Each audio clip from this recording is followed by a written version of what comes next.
في وسط البلد بالتحديد ميدان العتبة هتلاقي مبنى ناس كتير بتعدي عليه وما يعرفوش هو إيه. اتبنى بأمر من الملك فؤاد سنة 1934 لكنه ما افتتحوش، وافتتحوا بعدها ب6 سنين الملك فاروق سنة 1940 متحف البريد المصري. لكن علاقتنا بالبريد ما كانتش في السنة دي.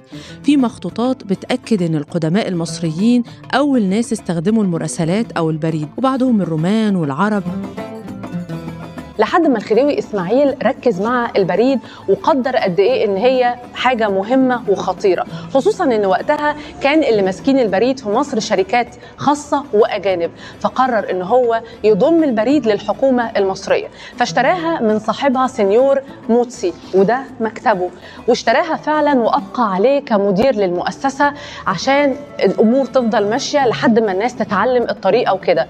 وبقى يوم 2 يناير سنة 1800